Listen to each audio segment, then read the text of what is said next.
Hi everybody, I'm Colton here at Porsche Center Calgary, and I'm here with our 718 Cayman S. Now I wanted to kind of take the opportunity today and talk a little bit about this vehicle. It is an exceptional sports car, which a lot of people know. It's pretty well received in terms of, you know, all the journalist reviews and stuff you'll look at out there.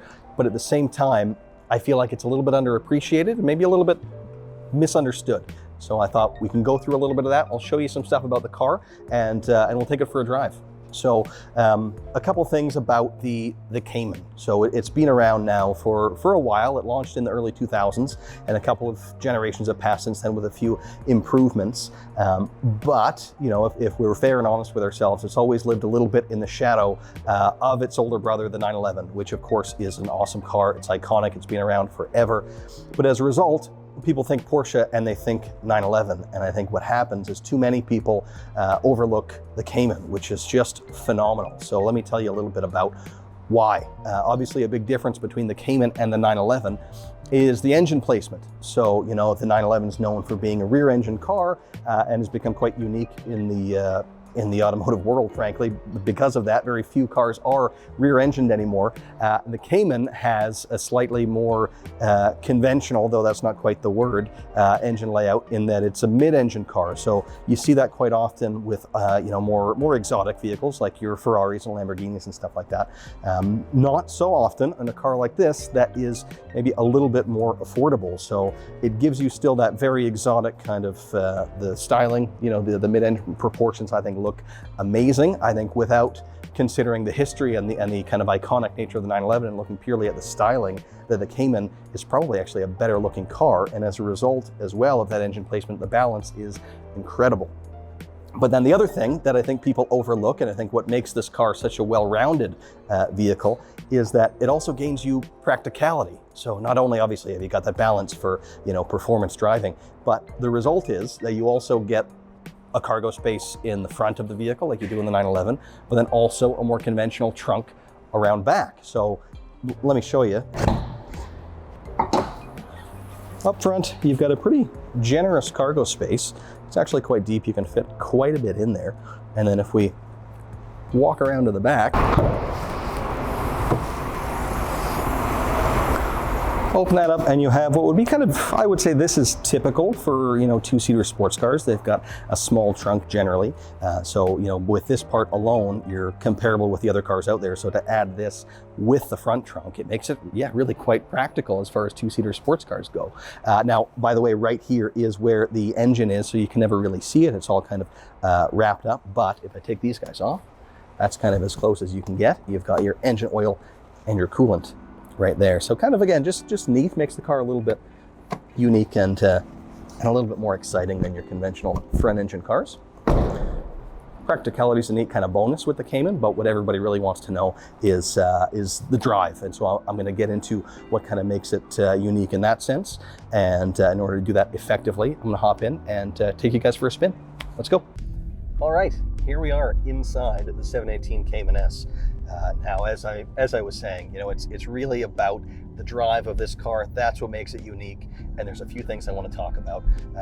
The primary one, the chief, most important aspect of the car, and the most underappreciated, is the engine. So it got a whole bunch of press when it came out. You know, Porsche was changing from their famous flat six naturally aspirated to a turbo 4-cylinder, and you know, there were plenty of people who were very upset about that. They thought, no, Porsche has to have a naturally aspirated flat six.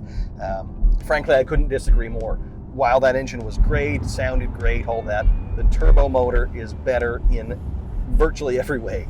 It's much more powerful, a whole lot more torque, obviously, just so much faster than the old one, and much more efficient at the same time, which is something Porsche has been known for, right? Oftentimes you'll compare Porsches with other vehicles in the segment, and they'll have less horsepower than the competition, but in almost every case, they're faster. Whether it's an acceleration run or a lap time, Porsche tends to do more with less, and this is just another example of that, and one of the best in my opinion. So in this car, this is a Cayman S, so we have the 2.5 liter 4-cylinder turbocharged motor making 350 horsepower, and it's just an absolute blast. Now, people can talk about the sound in my experience, most people that have criticized it haven't actually driven the car or heard it. It does sound different, no doubt about it, but it doesn't sound worse. It is just something different.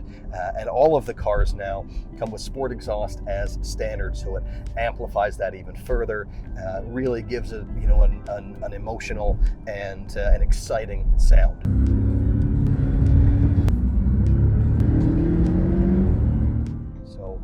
What you can do, you've got a button down here, you can press the sport exhaust to engage that, or just by flipping this switch on the steering wheel over into sport mode, it's going to do that for us automatically, as well as sharpening up the throttle, changing shift points to be a little bit later. Now, you may not pick up the audio in this clip. I do encourage you, come down, see the car, drive the car, and get a sense of that sound. If you've been, you know, watching people and listening to people who tend to criticize the engine, again, they're wrong.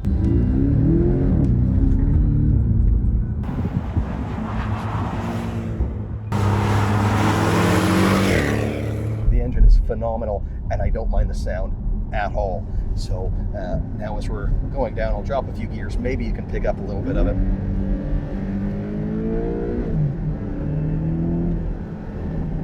So how much of that you caught, I'm not sure, but to me it does sound great. You get those kind of pops when you lift off the throttle as well. I think they've done an awesome job.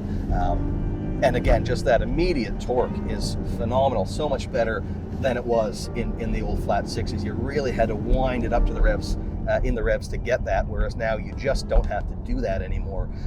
And it just makes it a whole lot more fun around town. You know, you can access a lot more of that torque without working so hard, and it just makes it much more enjoyable. And we'll give it another punch here down the straight. Phenomenal power, very little effort to get, really maybe even faster than it should be going. It's a ton of fun. Now, another thing that I think is underappreciated about the car is the visibility. And what happens with our cars, with a lot of other sports cars in the segment, I think about, you know, the Z4 or the F-Type cars like that. They look great, but they're front engine cars, so you've got, you know, a long hood stretched out in front, and then you're more or less sitting over the back wheels.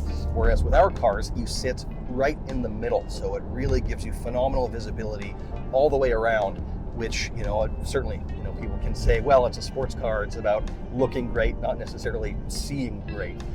But again, there I disagree, because the better you can see, the faster you can go, and the more confidence it gives you, because you really can see the world around you, and you feel more so like the car is kind of enveloping you, and you feel more a part of the car rather than kind of sitting on top of the car and having this, you know, long hood stretched out in front. Here you just feel like you're right in it. You're more a part of everything that's going on. So it's, again, underappreciated, I think. You know, it's something you may not think about when you're comparing them on paper, but when you're driving the cars and living with them, it makes it a whole lot more livable. Now, as you may have noticed, outside there's some snow out there. It's actually a pretty cold day. It's about -15, and we're having a great time. Another misconception is, well, you know, the Cayman's rear-wheel drive, it must only be good as a summer car. There again, I'm going to have to push back on that point. Several of my colleagues have had Caymans that they've driven through the winter with nothing but positive reviews. Of course, you know, put the winter tires on, that's going to make the difference. But so much of what goes into making a sports car great in the summer and, you know, around a track translates to winter driving as well. Again, the visibility I talked about, and the balance and the predictability.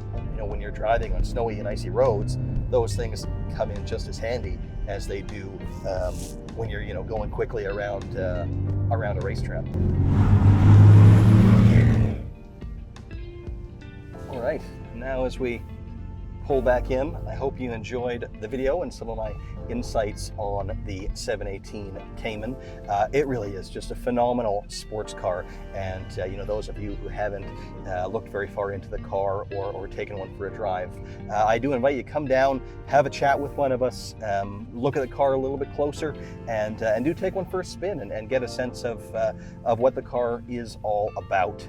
You know, right now it is pretty cold outside. We're you know, kind of late in January, but we have a demo model. It's on winter tires. We're happy to let you drive it any time of year and really get a sense of again, what a great car it is and how special it is in the marketplace. Thanks so much for watching.